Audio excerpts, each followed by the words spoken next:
Yo, man, I mean, welcome to Red River. I believe it's 126. We figured, why not? I think Mhm. we kept the fans waiting long enough. You know, I'm sure like Mike Stack, maybe Rob Link. We like to build some heat, as they say in the business. You know what I Yeah, mean? Get yeah, people mouth watering before we that's it. serve dinner. I feel like, we were stuffing people, a little too quickly. And it's like, you know what? Let's pull it back a little bit and let them devour the episodes. Sure. And it's summer. It's hard to get four people plans on at the same time. And your band, you guys have been busy, right, man? Playing shows, recording. What's going on? Yeah. So, you know, you could only have, so many passion projects going at once. And, the band is recording two separate projects, doing a lot of shows. So when it comes to this, it's like really hard to kind of like squeeze everything in. And it's like, I feel like once I focus on one, the other one kind of like goes away for a little bit. But, it's, I get to play music and it's fun. Like, who wouldn't want to do that? Now that COVID is lifting, Hollywood has turned its back on us. B-level Hollywood has turned Yeah. its back on That, us. so I came to that conclusion. I mean, it's funny, like I know some people who are ruthless when it comes to trying to get guests and Mhm. relentless, and like I just never been that guy. um so I really have nothing to base it on. But I just feel like everyone, last year was just like, sure, I'm sitting at home, I'll Mhm. open up my laptop and talk about myself for an hour. It does help, I think, kind of when I say Long Island, New York, it's a lot better than, like Wyoming or some Long shit. Island by itself without the New York part. That is true. Yeah, Yeah. yeah. I should just Yeah. say New No, York. it's I should say New York it's City is what I should say. this all started with us just wanting to talk some shit about music, movies, whatever. And these guests fell on our way. It was outstanding. But that's what we're gonna do today. Just catch up a little bit, right? Half Yeah. year point. And also, to be fair, like, with the occasion, like I'll fucking be like, hey, I know somebody who knows Adam Rifkin. So it's Mm-hmm. like, you do take that angle. It's like, so occasionally we will get stuff like that.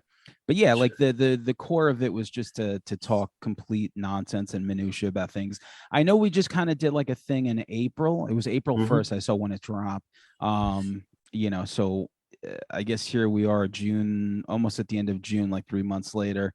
Sure. Um, there's a lot of stuff going on, and I pull up my list here real quick. One thing that I'm gonna say, I Mm-hmm. I wish I gave a fuck about Stranger Things. I wish I did. I just feel like after the first season, like I got my rocks off with it. Because when the second Mm-hmm. season came out, I was just like, I feel like I'm watching a kid show. I feel like I'm watching a Right. kid show, which is fine. It's just it wasn't for me. Like halfway through the season, I was like it's bad when you don't even care what the next episode is. Like even if it's Yeah. like this thing. So that's what I found myself. I watched like maybe like 5 or 6 episodes, and it was like a chore. It was like somebody giving Mm-hmm. you like a plate of broccoli to eat, and you're just like, I guess I'm just gonna sit With through no this. dipping sauce, just No dry dipping sauce. broccoli. Yeah, like Yeah. straight up from the Chinese food place. That steam shit, no garlic sauce. And yeah, sometimes, if it was back in the day and we had like three channels and that's what it was, like you consume it easily. But it's like, okay, if I don't waste my time watching Stranger Things, I could watch 100 other shows that people tell me are good.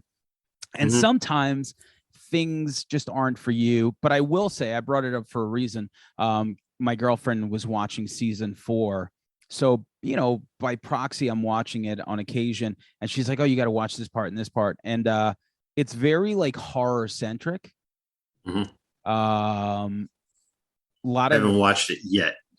are you like on, like, I, do you, I'm a, I'm a fan, but it was a long gap between the sea. I kind of you know lost interest at one point, even uh, though I'm like diehard Winona all the way. So I will definitely check it, but it was a long gap. Well, I mean, I don't know if you noticed, but we did have a pandemic. What?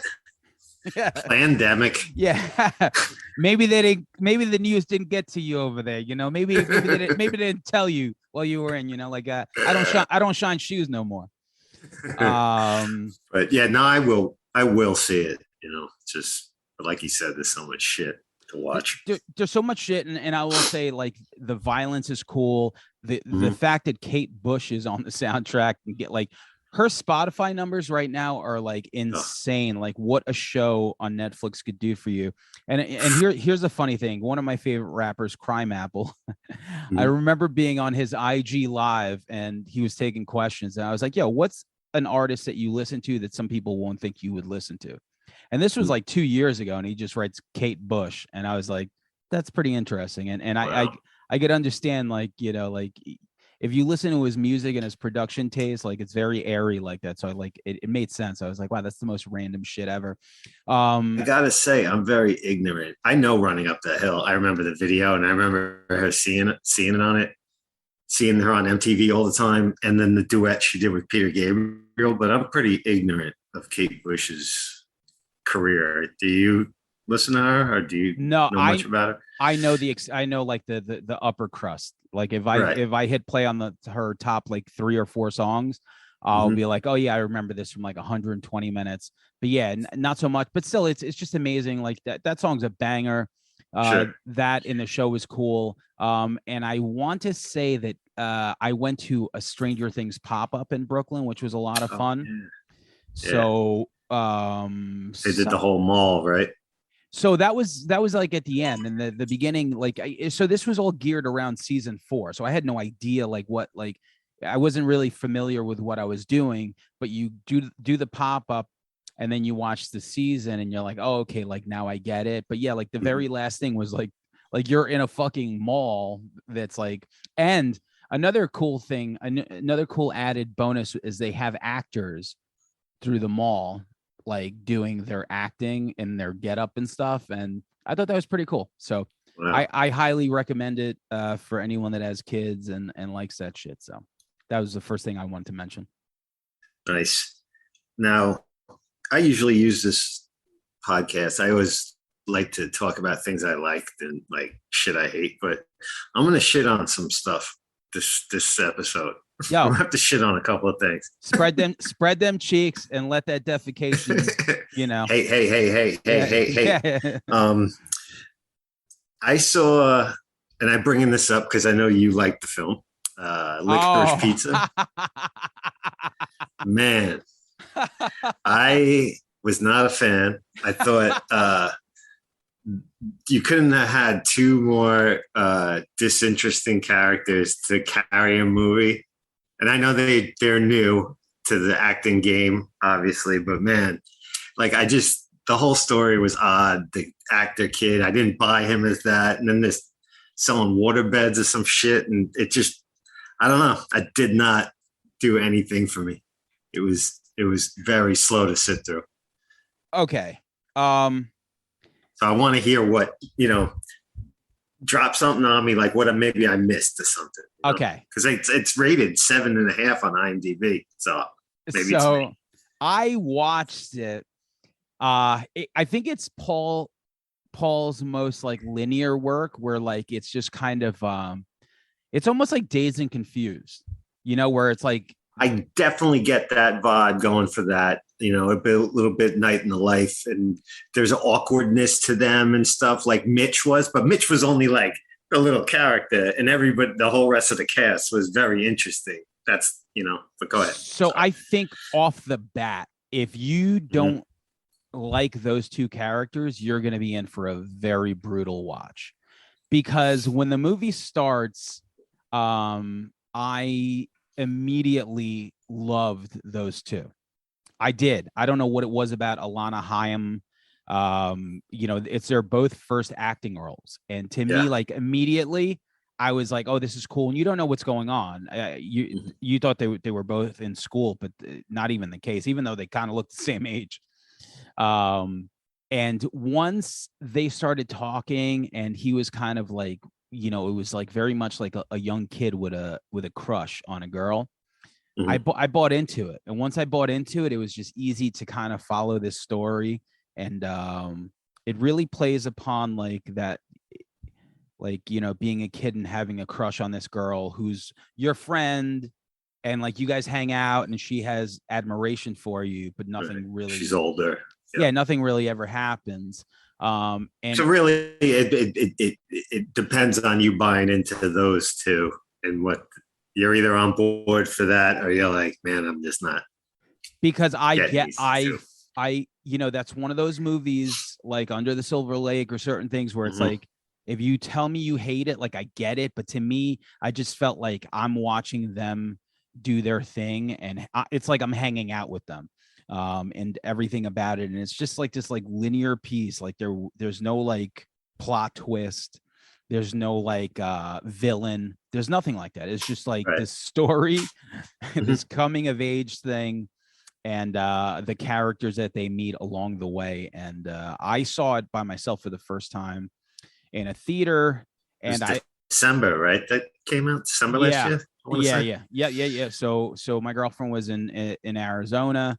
I was like, gee, I wonder if she would like this. I didn't really think she would like it. So then when we had the opportunity, I was like, let's go watch this movie, and she fucking loved it. She loved it. I think it's just it reminds me of the way I did hate Once Upon a Time in Hollywood, but it's kind of like the same thing. It's like this story that's like bigger than life. It's like, okay, it's like you follow them, and it's just a story that doesn't really go anywhere. You know what, I'm starting to think, because I mean, Boogie Nights is one of my favorite movies of all time, and he's done stuff that's interested me here, but maybe I'm just not that into Paul Thomas Anderson stuff. I think I'm coming to like terms with it for myself because I love Boogie Nights so much right off the jump. I know it wasn't his first film, Hard Eight was, which I'm gonna watch. So, Hard Eight is fucking phenomenal. Yeah, so I just overall, I'm like going down his IMDb list. I'm like, yeah, I didn't really like that. I'm like, maybe he's just not my cup of tea. I don't know. I love the parallel. I love the parallel between him and Tarantino, because I think Hard Eight has total parallels to Reservoir Dogs. Movies that I saw on video because they were just kind of very independent release, and then they come with this like amazing second film, Pulp Fiction and fucking Boogie Nights, that just kind of like change everything. You're like, whoa, this is fucking amazing. And then they kind of like drop off with a movie that hits you later on, Magnolia to Jackie Brown, and they're like these two fucking directors that are doing their thing. But yeah, maybe Punch Drunk Love was interesting too. I don't know if you saw that with Adam Sandler. I didn't see that actually. Yeah, so those are like my favorite movies of his. I know he had some other things that I just wasn't into. There's like things I'll like. It just sometimes I'm just not overall buying the whole movie. There's certain parts of it I like it was beloved, obviously, but There Will Be Blood. Daniel Day-Lewis I love Daniel Day-Lewis, but if you took Daniel Day-Lewis out of that movie and put someone else in that role, that shit would be unwatchable for me. It was pretty unwatchable for me, even with him. And I couldn't. People love that movie, and I think it's because of him. I Drink Your Milkshake, all that. It's totally him, man. Dropping those lines, like he makes that movie from unwatchable to tolerable for me. That's what I would say. It's like someone listening to a Radiohead record, and I'm just like, I don't understand what's going on. But they're like, oh my god, I'm gonna whip my cock out to There Will Be Blood. This is so good. Oh my god. Right. But yeah, I'm gonna say this: Hard Eight and like his first like 3 movies, maybe 4, I give him. Everything else is whatever. But Licorice Pizza just hit with me, and I'm glad it did. Because like, even though I don't like some of his stuff, like I mentioned though too, I do respect because there's so many like films that look the same, whatever. Any directors that have like a style or whatever, or they're trying to put a stamp on it, succeed or fail or whatever. I respect that. You know what I mean? Yeah. Listen, he's in a world where people, make mediocre movies. Like, he's not making mediocre movies. It might not always be for me, but it's pretty amazing. So Exactly. What else you got?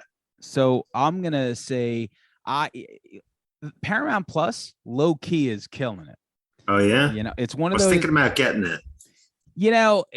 This is I always mention how like the apps get you, because it's always like, it's $6, $7, and we say yes to Oh, you ever everything. sit and add it up? Like I don't want I to. try not to even add it Yeah, up. I don't want. So I'm like, oh shit. To me, everything is $6 or $7 a month. I don't ever add it up, because if I do, then Exactly. but It's like $80 a month. $80 would be nice. I think we're a little bit past that at the Yeah, moment. yeah. But so Paramount Plus has a lot of really cool stuff, and I loved the Real World. They did the home, like the reunion thing with I forget the cast, like New Orleans, right? yeah, that was a lot of fun, but also The Offer. So once I saw The Offer was coming out, I'm like, okay, this is a movie about this is a TV show about the making of The Godfather. What do we think of The Godfather? We fucking love The Godfather, and I'm like, okay, this should be kind of interesting. Might suck, maybe not. And man, let me tell you, I mean, just for get it just for this alone. 10 episodes. It's based on a story by producer Al Ruddy, which I didn't really know, but he did, he did produce The Godfather, wrote Hogan's Heroes. He produced The Godfather? Yeah. Wasn't it? I thought that was Robert Evans. Yeah, yeah. It was the both of them. But okay. Didn't even know. So Evans was like the head of Paramount at that time, but it was Al Ruddy's movie. It was Al Ruddy's movie, and you see, like, I never really thought about it, but I would hear these stories, and it's basically everything, like, from like them just getting this the Puzo book and the rights, and then them having to rewrite it for the screenplay, how the mob was like, yo, no, Frank Sinatra was like, this movie ain't getting made, and he was pressing his mob buddies to be like, yo, this movie can't come out, because he felt like it made him look bad. Columbo crime family stuff, Joe Columbo, like Giovanni Ribisi plays Joe Columbo. Just a lot of really cool stories involved in this, and me and Karen loved it, absolutely loved it from beginning to end.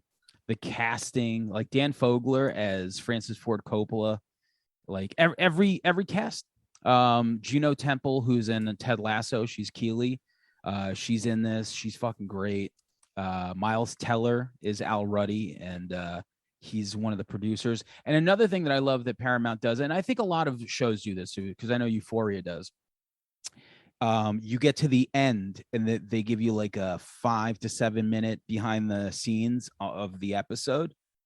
And it's a lot of fun. So they break down exactly like the history as to what happened and stuff like that. So I've been watching it, and I'm definitely all about it. But well, hey, is it just one season, or it's coming back, or did they finish the story, do you think? Or I think they finished the story, yeah. Okay. Because it's just no, I was going to say the Frank Sinatra didn't want it made because of like the Fontaine character. Is that why? Yep. Yeah. So you can act like a man. Yes. So slapping Frank around. He was he was not having it, and he was pressing like all the mob buddies and being like, this can't be made. So then they talk about taking the word mafia out, like everything that I've heard about through the years. They kind of incorporated into the storytelling, and man, huge thumbs up. And this Sunday, we're gonna do a Godfather 1 and 2 marathon while eating pasta, like disgusting Americans. Some gabagool. So that's what I got. Nice. I'll have to get on that Paramount. I actually just canceled Peacock, man. That was the worst one. Dude, I saw that MacGruber thing, and I was like, man, this is stupid. And then I'm looking around what they offer, and I'm like, this whole thing is stupid. I don't watch The Office anymore, so I'm like, I don't need this shit. That's why Karen got it. Like, she falls asleep to the Office. I barely use it, but like I don't know. Sometimes I You're go just on, waiting for that they them horror movies coming out in August. or just like you know what From it is too. Like what I love is yeah, Datelines, but I could get Datelines uh, on TV anyway. I just like sometimes at night, like the only thing that holds my interest, like mhm. while I'm going into sleepy land, is just like an hour of like somebody's wife killing them. It's always Yeah. like that's how it's always like at the end, like that's what happens, and I love it. I just wait for it. So like, but you could watch that I, on regular TV. sure. But yeah, so I dropped that, but I have been using my HBO Max like crazy because I got into. I had never seen it before. Always meant to.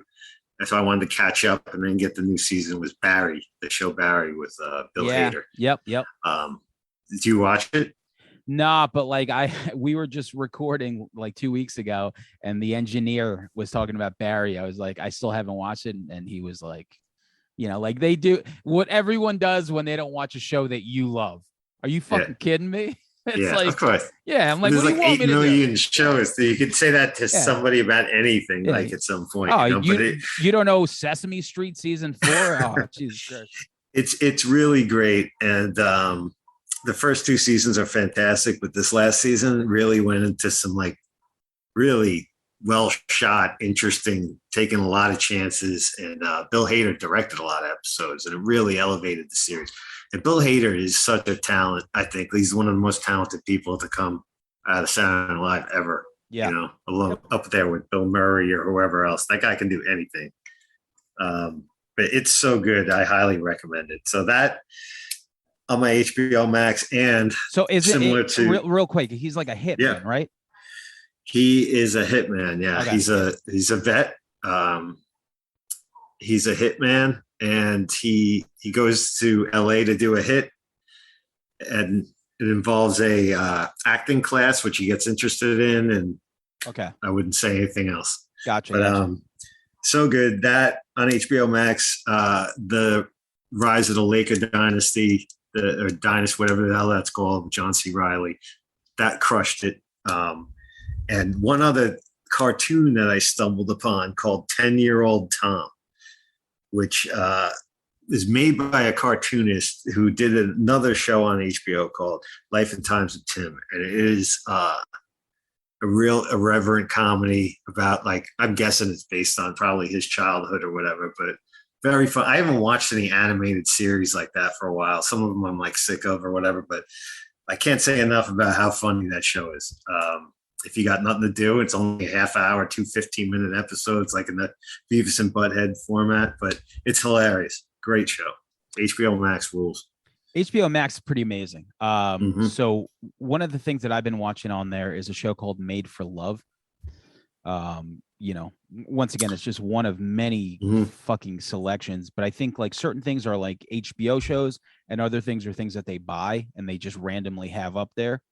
But Made for Love is just I can't even just it's so futuristic. It's basically, I think this is like an Elon Musk type guy, and he has a wife, only I guess he didn't really do right by her, and she was trying to get away from him because he's very like mechanical and like not really, he's like a complete nerd and kind of like a sociopath in a way.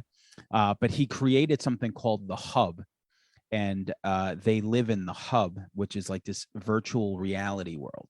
There's the outside world, and then there's the inside world. And it's just a really, really interesting show. It's about 30 minutes an episode. If you watch the trailer, it's very futuristic looking, and I would give it a big thumbs up. Also, Nice. on HBO Max, the second season of the damn Michael Che show. Always funny. Like I never give that guy the respect or props. And then I watch these episodes, and they're all fucking just really well written and fucking brilliant. It's just like comedy sketch stuff. His life, living in New York. He's just the second season starts off with him helping someone in a subway, and then the internet trying to cancel him. It's just really funny. And the first season was him in it opens with him in an elevator, and like It's just like white lady standing next to him, and she was just like, I just want you to know Black Lives Matter. Like it's just like this stuff, and he's just like, okay. They're like going up. He's like, man, he's like, I hate the cops. And then he was just like, my dad's a cop. Like, just like, and it's just unbelievably funny. Like, just like the writing on it. If you get a chance and you just want to laugh for 30 minutes, very funny shit. Yep. That damn Michael Che. Speaking of stand up, I figured this year there'd be, coming out of COVID, people shooting a ton of comedy specials, and there has been a lot this year. Some better than others, but I saw a couple Aziz's I didn't really care for. I don't know what it was. Did you see that one? I did. Yeah. It's all right. You know what it is? Like, I think it's tough because all we've been dealing with is this COVID shit. But hearing a set of like lots of COVID jokes, it's like, it's like you don't want to hear that. Everybody's just sick of it. You know what I mean? But I get why they're talking about it. But if they do it too much, I thought it was pretty good. True. I liked it. It wasn't like amazing, but I thought it was, it's entertaining. I did like David Spades. That was on Netflix. He's great. I love him. Chris DiStefano. He does a great one on Netflix. I just watched Bill Burr's Friends That Kill, which it's just Burr basically emceeing. Did you see that one? No. He's like emceeing a night basically and bringing up friends of his to do, Attell and Ross do a bumpings Mike segment. There's a lot of good comedians on it, but it's not an entirely Bill Burr special. I saw Christina P's special. Yeah, let's talk about that because I thought that was her best one. I don't know what you thought of it. I thought it was her best one. That outfit was like distracting me like crazy. Yeah, someone said it gave off like Roseanne Barr vibes, and I was just like, that's pretty funny because she's like Christina P. Huge. Like I don't know if she made my 90s. I don't think she did. My crush list, enough. Yeah. But for sure, she like her on Road Rules was like every 90s dream I've ever had. And that special I just loved because I liked her being like, she's like, I want to be an 80s mom. And like the jokes that came from that I thought were really funny. She was just like she's like on the news it used to say it's 10 o'clock, do you know where your kids are? She was like, they used to remind bitches that they even had kids. He's like, that's what I want. She did a good job. It's definitely her best special, you know what I mean? But I'm a diehard Your Mom's House fan. I listen to that show every week when it comes out on Wednesday. For me, it's carried like this Stern torch for me because it has these similarities they do a lot of drops like Fred would, it's got the girl guy dynamic. They bring in the production guys a little. And I know they're big Stern fans and stuff. I think they even had Shuli on recently and stuff. So, but that show kind of carries a torch as Stern becomes like a little more ridiculous. Like you bought in, and our my buddy Amber loves Your Mom's House. And for me, like I can't get into it because I feel like it is like Stern because I just feel like I don't know. There's a lot of jokes that but the thing is, dude, I wasn't there from the jump. And when I first tuned it in, because I'm a huge Tom Segura fan. I think he's like one of the biggest killers out there. Yep. And he's hilarious on the show every week. So I just jumped in there, and then eventually you start like picking up like what's that? Oh, you know what the best way to do it? If you start watching it, there's a clip of him when they had Neil Brennan on, and Neil Brennan was like, I love the show, but I'm lost on some of the terms you're using, and they give him like a 15-minute breakdown of all their like in jokes. Okay, it's on YouTube. That's like your cliff notes. If you like decide to jump in, but you got to jump in because you'll love it, especially if you're a fan of Christina. You know what I mean? Jeans high and tight. That's all I know. Yeah, you'll get all that stuff. He'll break it down. He'll give you the Neil Brennan episode. But anyway, so yeah, she did great. I rented David Cross's "I'm from the Future." I hadn't seen a stand-up special from him in a while. It was good. Not one of his strongest ones, I thought. And I'm a huge David Cross fan. And I bought Louis C.K.'s Sorry, which was hilarious. I Yeah. miss that guy. I know you're not allowed to say you miss that guy, but like I miss that guy. Oh, I miss him. We're allowed to I say miss whatever. that show. I miss all that stuff. I mean, he's out there. I just listened to a 4-part episode of him talking about all the presidents on a podcast with Shane Gillis. Shane Gillis. Yeah. Yeah. So who's fucking hilarious. Shane Gillis is really it's funny. a good pod. Listen to the 4 parts of him talking with them about the presidents. They go through all the presidents from George Washington to Trump, 4 episodes. So I saw that, and automatically, as soon as I see history, I check out. Like I can't even like I hate history. I don't even care. Like it's like we're gonna talk about like 1930s. I'm just like, who gives a fuck? I'm just saying, I'm like, we're so far removed. It's like I don't care about. Let's to hear Louis C.K. kicking it, those people in like modern terms, and just his mind on it is just like, I mean, he's got one of the greatest comic minds in history. I agree. Yeah, Shane's super funny, man. Like he did a speed dating bit, like it was like Trump speed dating. Fucking hilarious, really funny. God, what the fuck?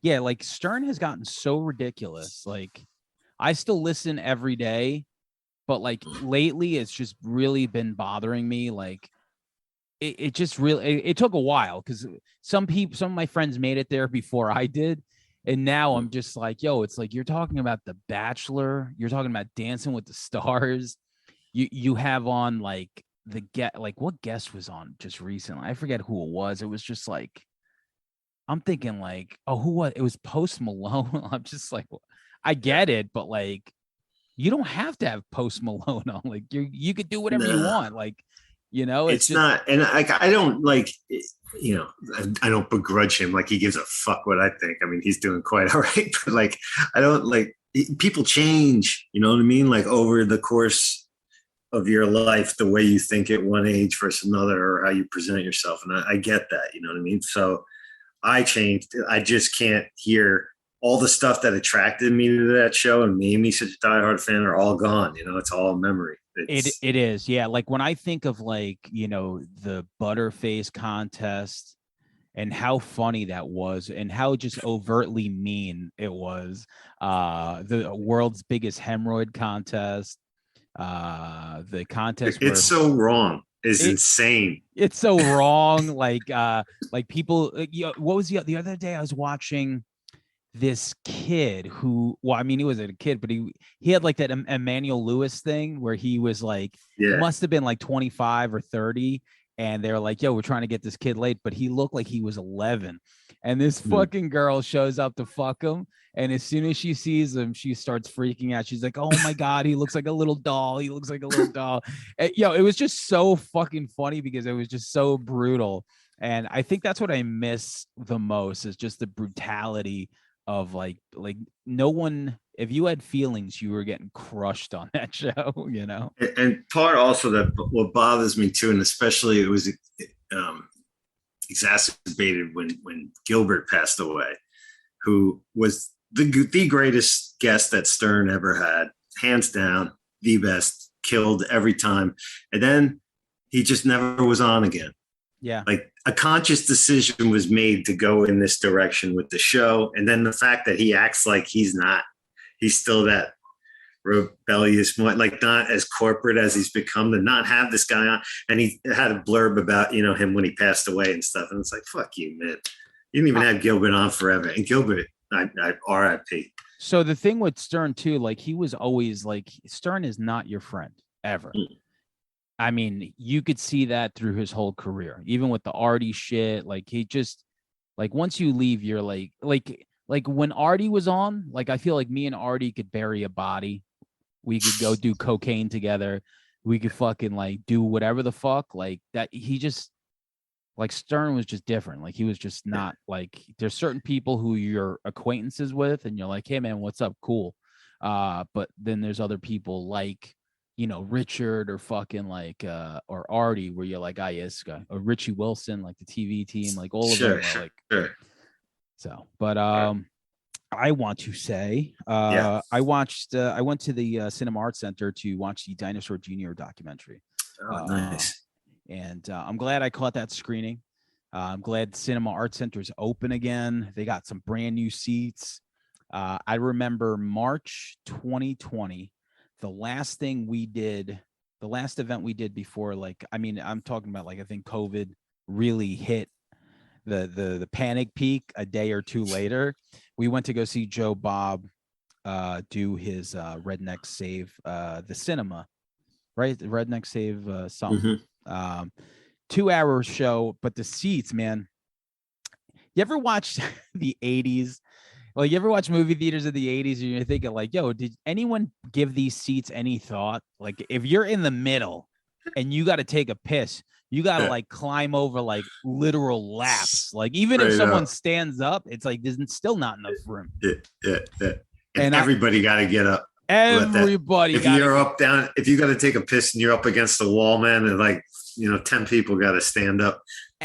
I doesn't like recently watching The Last Dragon, same thing. Like, you see the movie theater scene and everyone's on top of each other, and I'm just like, yo, who made these things? Now, like, you're like, okay, let's get rid of 25% of the seats, but now we have more leg room. So Cinema Arts Center hooked up, like, man, it's just very comfortable. AC was cranking, the popcorn was banging, big fan. So Dinosaur Jr., amazing band, really cool history. A lot of infighting later on between Jay and Lou Barlow.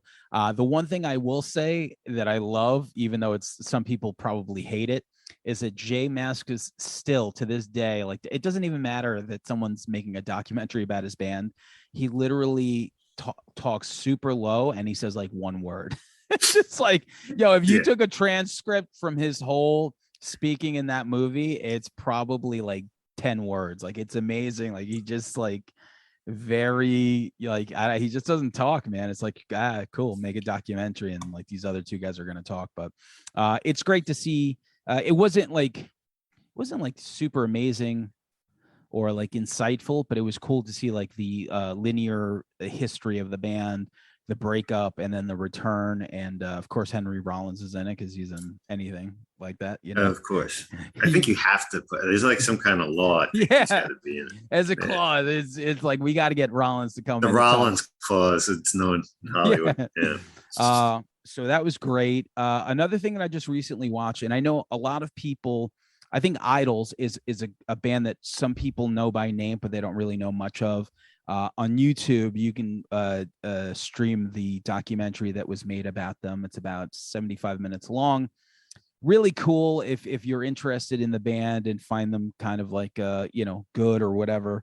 It just tells their whole story from the very beginning and how long it actually took them to kind of like break, when they were this like noise band and people were just like, yeah, we just do not understand what's going on. We don't get what's going on here. And then into them finally breaking through at about 2017 with the record. So Don't Go Gentle is the name of that documentary. Nice. That's one band that I love all their albums, and even their most recent work is even some of the so you would love stuff they've ever done. Live though, I never enjoyed. I mean, like, I enjoyed, but like I never thought they were as good live. It's just too loud, man. You're talking about Dinosaur Jr. Yeah. Okay, yeah, that was the loudest concert I've ever been to. So I went to see them maybe some in the mid 90s at Irving Plaza, and it was the only time I remember. I mean, you figure I was like 16, probably 16 years old. Yeah, maybe 94. Is the only time I remember being that age and needing earplugs, because I was like, yo, this is so loud, like so loud. Yeah. And they are definitely not like a killer live. I mean, like, they are what they are. Exactly. Like, the records are great, but yeah, there's not like I think Lou does this thing. But the records are so goddamn good. I thought you were talking about fan. Idols. Idols is amazing. Oh, no. I'm sorry. Yeah, no, Dinosaur. So let's see what else I've been watching. I've seen a couple of really old movies that I never heard of before. One called Road Games with Stacy Keach. Yeah. and Jamie Lee Curtis. You seen that? No, but maybe Shutter had it. I want to say it came out in '81. Yeah, I Um, feel like Shutter had it up. Takes place in Australia. He's a truck driver, but Yeah. Yep. like a horror thriller. There's a serial killer out there, like real good. And I'd never heard of it. I thought I'd seen all the movies like that from that era. You know what I mean? But No, there's still some shit that still pops there's up. still some shit out there that I haven't seen. And then two ridiculous movies early on in Denzel Washington's career. He did this movie, Carbon Copy, with I can't remember the guy, George Segal, I think his name was. He's in Just Shoot Me, the old guy or whatever. Oh, he was the grandfather in Goldbergs. Yes. Goldbergs, yeah. So it turns out, he's like a rich Beverly Hills, whatever. And shocker, he has an African American son, shows up at his doorstep and hijinks ensues. It's the most ridiculous movie since Soul Man that you ever could see. Yeah. Hilarious. And then I'm looking at IMDb, which of course I do. I'm probably on that website more than any other website, because as soon as I start a movie, especially an old one like that, I need to immediately see everyone that's in it, where do I know them from, blah, blah, blah. I'm probably not even watching the movie as well as I should be, because I have to start dissecting it. But you're right, yeah. A movie popped up called what was the name of it? With Denzel. He plays a lawyer, and I want to say Bob Hoskins is like a racist cop. Kidding? Heart condition. Dude. Yeah, that's the first time I saw Denzel. Those kind of movies, man, in the 80s that they would come up with, you know what I mean? Like, that was the first time I saw, and I think it was like 2 years, it might have been like 89 or around that time, because it was, I think it was even after Bob did Roger Rabbit. Yeah. It's just some of the premises just crack me up from that decade, Like, his heart gets transplanted into the racist cop's chest, correct? That's how it goes down. Yeah. He's like a ghost, and like the other guy's like like you said, a cop. From a heart transplant. I just love the like the boardroom. He's like, all right, and so the cop, right? He's like a racist, right? And then there's like a black guy, and then he dies, but then like his heart gets put in the racist cop, and now it's like pretty fucking funny, right? Everyone's like, yes, let's make it. They really nailed race relations, but like there was what was it in the 70s, the thing with Rosie Greer, the thing with two heads, wasn't like a racist white guy and a black guy's head. Yes, like it's insane. Yeah, it's insane. I love those movies. Yeah, there's nothing. We should go right back to that, to be honest with you. Exactly. That's what the world needs more of. The world needs more of. Speaking of IMDb, so Joe Blow is a really cool like site that does a lot of cool videos on YouTube. With movies, and they kind of like do like it's like a big visual breakdown of like they go deep on certain movies, where there's action movies, horror movies. So recently they just released one on The First Power. And I love The First Power. The First Power was one of my favorite. Lou Diamond Phillips. Yeah. So one of my favorite like horror action movies, because to me, I loved horror and I loved action. So anytime you put it together, this had like the action of like Maniac Cop 2. It was like a killer, but then it was just straight up like a Schwarzenegger movie in between that. So, how I get ideas for guests is like someone makes a post. I'm like, oh, well, yeah. This guy seems random enough on the totem pole that he might answer me. So they talked about the director, and I think it was like something Resnick. It wasn't, something like that. I forget his name. And he only did 2 movies. One was The First Power, and the other one was Collision Course with Jay Leno and Pat Morita. I was like, now that seems like the type of caliber that we could definitely. Absolutely. Right. But I'd have a million questions. So, and that's all he ever did. He made those 2 movies, and that was it. He was just probably like, I'm out. So I see his email, and I'm like, oh my God.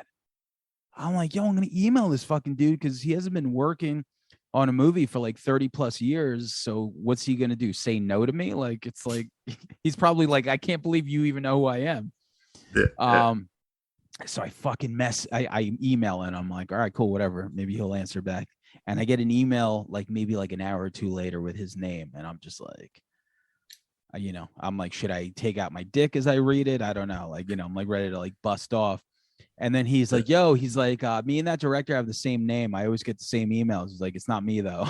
And I was like, you know what? That makes sense, because that was like 32 years ago. He was probably like 40 and change. Like, that dude's probably dead, or like has no idea what an email is. But I was pretty excited. I was like, yo, Collision Course. Like, that movie is, I think that's up on HBO Max. The action movie with Pat Morita and Jay Leno. Like, are you fucking kidding me? To then that Lou Diamond Phillips fucking movie.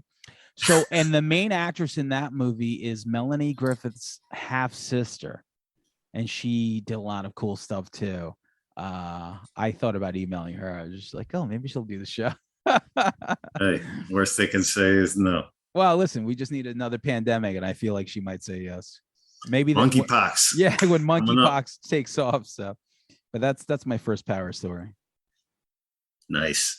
I'd be remiss if I didn't. I was having some fun online with it, but I'm not going to the show, but I am always fascinated with Vince Neil, Motley Crue. The stadium show finally happens. Vince Neil has 2 years to get in some kind of, presentable shape, and fails to do so. I've seen clips. There's some great high definition looking camera clips on YouTube from some of the shows. And I'm not a Poison fan, but they sounded good. Bret Michaels sounds good. They're going to give you a tight 45 or hour or whatever, So who sent me that? It was Gore. Lord Goat sent me a video. He's like, it's a fucking almost embarrassing that like Poison is the tightest band on this show right now. He's right. Yeah, he was just like, they killed it. They're going to give you a solid 45 or an hour. Def Leppard's going to put on a professional show. Joan Jett will. So it's almost like kind of cool that like this this train wreck, Vince Neil doing his, like, not even speaking English, singing in English, walking around in a kimono bathrobe, looking like the Big Lebowski. It's hysterical. It's hysterical that he didn't put in any effort all that time off to get ready for this show, and he still sounds like shit, which probably he can't. And he never was that good of a singer, but like, man, if you put yourself in some shape, you probably could get through the words without letting the audience sing all of it, or not make any sense. Yeah, I think so. With a guy like that, yeah. You managed to, the guy didn't write lyrics. He didn't write the music. Like, he was just kind of like the vocal piece. It's like, okay, we'll do everything. Just these are the words, sing them. This is the melody. Did he even do the move, like where he had a guitar hanging around his neck, but like the singer move, but he can't really play? Did he even do that? He did. He did that in the Same Old Situation video. Oh yes, you're right. Yeah, you're right. Yeah. And that's about it. And then they still had the 2 female backup singers. Oh, I saw they had a bunch on this tour. Yeah. I think they probably like quadrupled the amount. How is Mick Mars like still like moving around? Like, how is Mick Mars in better shape than Vince Neil? I don't know. Yeah, that's a good question. And Tommy Lee, I don't know how that guy does it, Mick Mars. I mean, he seems like a class act too, and Nikki Sixx has done well for himself. Tommy is what it is. But yeah, Tommy broke his ribs. So you look at a guy like Nikki Sixx, who is the talent behind the band. He's the songwriter. He's the main force. A guy that still looks pretty normal and decent for his age. Mm-hmm. And it's amazing when you have a business and your 3 business partners, one has a terrible like disease, whatever Mick Mars has. Mm-hmm. Tommy Lee seems to be in and out of like sobriety. I mean, like breaking like you're thinking like, wait, you just broke 4 ribs right before the stadium tour that we've been waiting 2 years to do. Like I would be pulling my hair out, and then you see Vince Neil playing like somewhere in Wisconsin, speaking like Booty Tang, singing those lyrics, and those, you know what I'm saying? Becoming a worldwide like joke, like Yeah, a joke, falling off the stage. Remember, like I mean, it just goes on and on and on. and that's like your business partner. These are your business partners that you're like, okay, these are the three people that I need to fucking come through just so we could have this bag. So then I could go away from Motley Crue for 2 years and do, 6 a.m. diaries or whatever the fuck it's called, The heroin diaries. Yeah. And it's 6 a.m. But like, he won't say what happened, Tommy. I am dying to know what he did to break the ribs, because it's got to be a stupid fucking unbelievably stupid reason. Yeah, I don't know. Maybe he was like on that sex swing, like banging some girl, and like, Yeah, either that or like he said some shit to someone who like karate kicked him. That's what I mean. It's got to be a fantastically stupid story. Yeah. I hope one day they make a Hulu show about it. Yeah, just which like him. I love that one. So we'll talk about that again by the end of the year, I'm sure. Sure. But God, I went to go see. Oh, here's a funny story. So we played Brooklyn last Saturday. Mm-hmm. And we get to Greenpoint, we get to the Kingsland, and I'm like taking the stuff out before the doors open. And I see these two fucking like hippies on bicycles pull up and they start chaining their bikes up. And I'm just like, there's something about them that just seems so out of place in like Greenpoint, Brooklyn, or like where we were. And I'm like, okay. And then I'm like talking to the other bands. And then I noticed those two hippies disappeared. And, I think, who was it that told me? Maybe Mike, our drummer, was like, yo, two people from New Jersey drove here to watch a Grateful Dead tribute band. And I just told them, I'm in the band, but we're not a Grateful Dead tribute band. And they were just like, whoa. Like, so these two deadheads came from New Jersey to Brooklyn, but they didn't even drive all the way. They drove to the GW Bridge, took bicycles, and then they biked 40 minutes from the bridge to Greenpoint to the show. And then they were just like, I'm just thinking like, how fucking dumb hippies.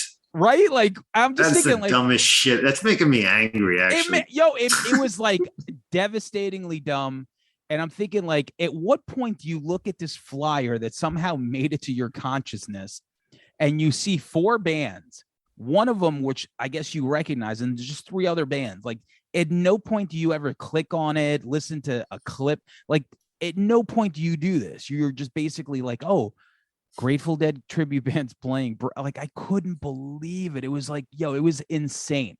It was absolutely insane to know that 2 people got in a fucking car, drove from New Jersey to the George Washington Bridge, then decided they were going to fucking ride bicycles 40 minutes to fucking Brooklyn to then go see a show, then to get to the show, be told that it's not a Grateful Dead tribute band.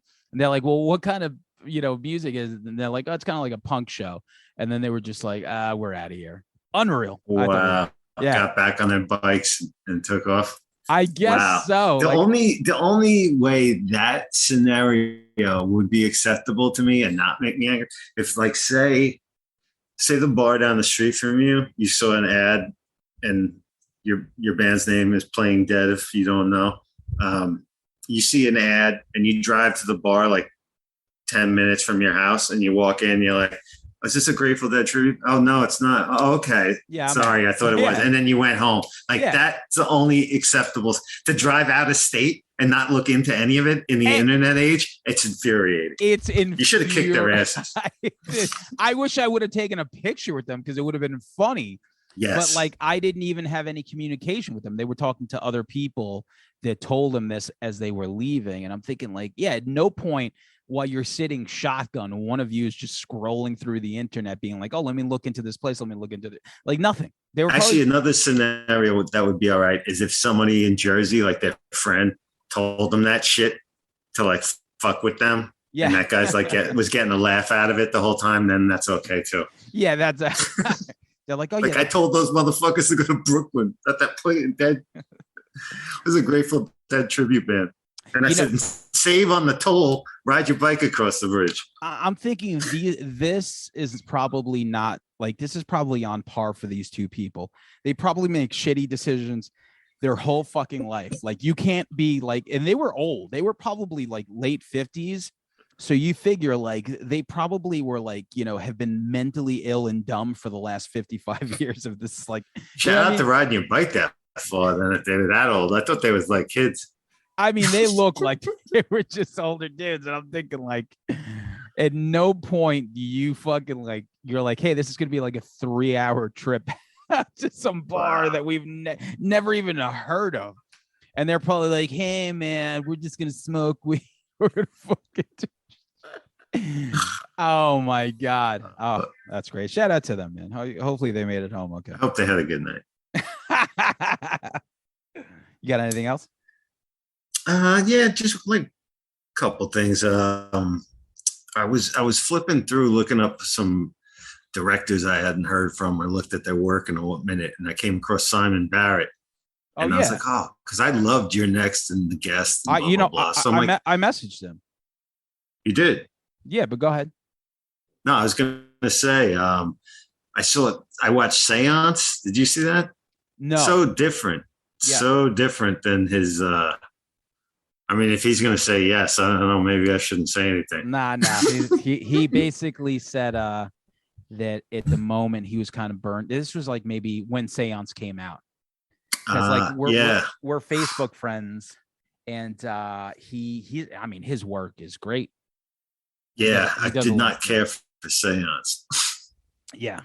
See, now I don't know. Like, if you're going to try to get him, though, like, if there's a chance, should I shit on it? You should shit on it, because even if we do get him, there's no way in hell that he's going to. Yeah, it was just a real glossy, like remember The Craft, like in that. I watched like the first 15 minutes, and like so disappointing. I'm like, oh, I hope. Like, I had so much hope for this guy. Like, and I was like, man, I hadn't seen anything for a while. But I saw that he was doing. Is he doing the remake of? That's of I Saw the Devil, right? He's writing that, I believe. Oh, I didn't know that. Yeah, it's they announced it recently. I saw that he's on there, but that they're remaking I Saw the Devil, which was an amazing film. So I hope they do it justice. I mean, obviously it's probably like a couple of years out if it's just been announced, but yeah, that's somebody once posted. I'm trying to remember what director posted this picture. It might have been maybe Desjarnat or someone where it said, "Stop remaking perfect movies." I'm kind of with that. They should remake movies that especially like older movie, remake like Chud, like like a cool concept and idea. Yeah, that just didn't have the budget or whatever to execute. Take that kind of a thing that had an idea with all today's accoutrements, put that towards it. Not an already great movie. Take a movie that needs a little help over the finish line and didn't have the money back in the day or something, Satan's Little Helper, definitely. Yeah, fuck that movie. but seriously, like, and maybe because it's like what was it, like Taiwanese, or like it was some sort of, no, it was South Korean. I think so. Yeah, so maybe I get that angle if they want the American audience in on that, but like, man, it's like, how do you make I Saw the Devil better? You can't. It's impossible. It's like what Rob Zombie going to do with John Carpenter's Halloween, and you saw it. You know what I mean? Like, well, we saw what he did. Yeah, we saw it. But there was that, and I don't know how I came across this, and I settled on it, but I watched a documentary about Moby. For some reason. Okay. He's the most insufferable asshole like I've ever seen. For like such a mediocre, and I like back in the day, like I liked his electronic shit when I was like a raver or whatever, the Go theme. When he was hot shit. I saw him at this rave with Aphex Twin and in Manhattan, and like I remember that whole career of it. But like he's got this like ego about himself, like he's this great rock musician too, and he's quick to always mention his punk cred and this and that. But God, what a mediocre fucking musician, and he's such a douche in this movie. So it's a documentary about him that he's aware of being made. Yeah, it's him. It's his awesomeness he's telling you about. Okay, interesting. I'd watch that. It's called Doc, Moby Doc. Moby Doc. But I just found him like to be a complete pretentious asshole. The whole film reeks of pretentiousness. It's amazing when you do that and you're aware that the movie is being made about you and you still can't derail that sentiment. Oh God. Yeah. He's just a lot of like him like staring out into like these artistic. I mean, it's torturous, but because I didn't get it. Like, so like when people like him and like Fatboy Slim, like I just like would listen to this and I'm thinking like, I don't understand exactly what it is that they're doing that like, I don't get it. Like I would even hear that song he did with like Gwen Stefani. Like that was a pretty big song, like Southside. I thought that was terrible. It just like it's amazing. Well, yeah, that Play album, he made so much bank from it because he licensed out every song on it and stuff. Yep. You know what I mean? So, kudos to that. But like, yeah, I like that early when I was a raver or whatever. I like that because a lot of those bands like Prodigy was fucking cool or whatever, but like by the time they became really popular and stuff, they weren't like part of that cult rave culture anymore. They had already blown the fuck up, you know what I mean? So but it's if you're a Moby fan, maybe you like it. I mean, I would just watch it just to watch it because I whatever. But his only legacy, when I hear his name now, I just think of the Eminem lyric. That's it. Yeah. That's it.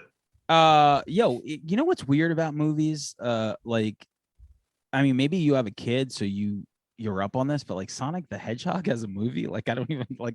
How's it even possible? Like I just remember, like that was a game, right? And it was a Sega game, and I'm just thinking, like, why? Nintendo bought it.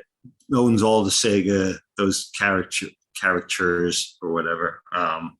So they're behind it. But I guess the first one made money. But my son, like, we just started watching the Saw series and stuff. He's getting of that age and stuff. So we're out of the kids circuit. Like he has no interest in that shit whatsoever, thank God. But like once you go through the whole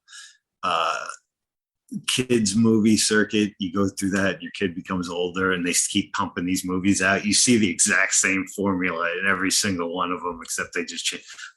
We'll make them all trolls, or we'll make them all rabbits, or we'll make them all Legos, right? And then this guy's gonna learn this lesson from this, and then they just interchange the parts, they sell the toys. It's like the biggest factory you can possibly have going.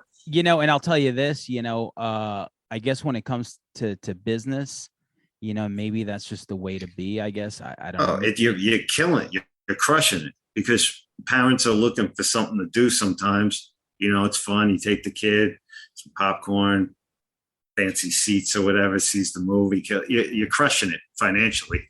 Yeah. And it doesn't take any kind of skill to write it. You just get a couple of Amy Poehler's or whatever to fucking voice it, this and that. We'll just do it. It's the most formulaic thing you can make. Instant money, I agree. So yeah, let me just wrap up here. You know what I want to say? Sure. I listened to the new Megadeth song. Oh yeah? It's fucking really good. Like, how did that happen? It must. Then maybe the bass player that was jerking off was holding him back because they got rid of him, right? Yeah. So the song is called "We'll Be Back," and I mean, maybe they just knew what they were doing with a title like that, because it sounds like it's like vintage. It sounds like it's on Rust in Peace or something. It's just very much even older. It sounds like like it could be like on like maybe like the first album. Really? Yeah, it's like really cool, and I think this happens with every band. Once you coast along and like you go through your ups and downs, like you take a 6-year break and you're like, you know what, we should make a Megadeth album. Yeah, all right, let's go. Yeah. Every band does that. It's like once you like lose your way, you're like, you know what, 10 years ago we made this album, now we want to come back to it. So Mhm. I thought that was pretty fucking good, man. So that was. Let me just break down the albums here real quick. I think I'm gonna say the OT, the real record that he just put out with Static Selecta. It's Mm. fucking awesome. Like it's just really, really good. Great features on it. His rhyme patterns are great. It's just really like a guy that did 5 years in prison but got out and knows like the game well and the pitfalls of it. And I think lyrically he really showcases that. Um I'm waiting for the Joey Badass album, which was supposed to come out last week, but he posted that I guess last minute some samples didn't clear. It's called 2000, so it's a sequel to 1999. 1999, I think, is one of the best hip hop records of the last like 10 years for sure. And then this one is all Static, all him and Static again. But I guess, yeah, it didn't, some samples didn't clear, but the first video and song came out with Chance the Rapper, and it's fucking great. It's just, man, it's what you want to hear Joey do. Mhm. Big fan of that. I'm really excited for the Danger Mouse and Black Thought record, because Yeah. the singles that they put out on that, I'm just thinking like, what a great combination that is. And lastly, the C Lance album, which Yep. has every, like, your favorite rapper's favorite rapper on there. Everyone from like Crime Apple to fucking like I'm blanking. Goats on Goats on there. that. Yeah, Yep. Goats Yep. on that. Bills is on that. Just Paz, I think. Right? yeah. Just really cool stuff. That's pretty much it. Like that record's out, so you can listen to that. And that's about all I have on my list. Maybe a quick shout out to Joe Bob for coming back this season. I don't know Yeah. if you've been keeping up with it. I'm always a little behind because I fall out on that second one, so I'm always like a Me week too. behind. They got a good one tomorrow. I think is Charles Band and Charles Band and Larry. Fest and Yeah, Fest.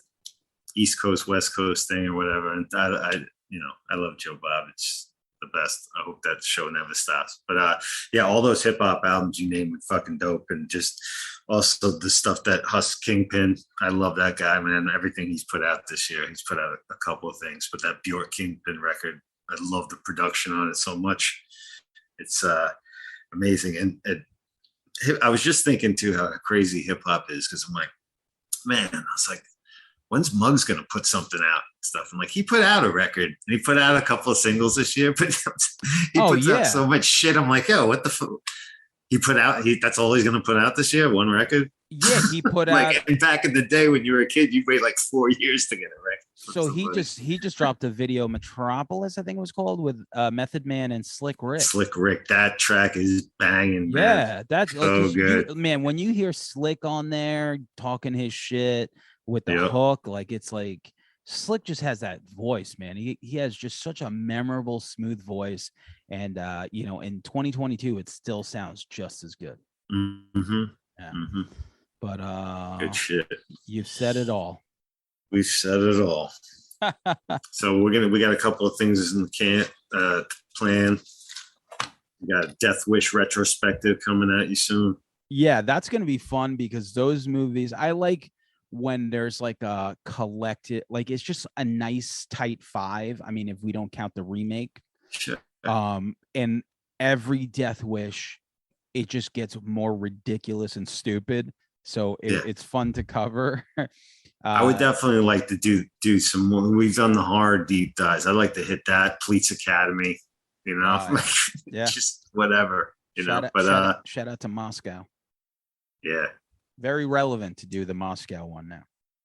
Very timely. Very, very appropriate. The American it might bring everyone together, I think so too. Putin and Ukraine, everyone could sit down and have a good laugh. I feel like if Putin watched, the Ivan Drago speech, actually no, it was the Rocky speech right at the end. I think, a lot of things will change. If I could change, you could change.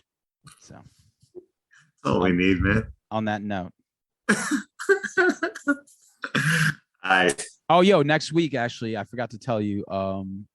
So my boy Anthony Natoli made a movie called Sunday, Sunday, Sunday. I gotta forward you the movie. Okay. I know he's doing a premiere for it, so he reached out. He wanted to kind of like jump on, and he's mad cool.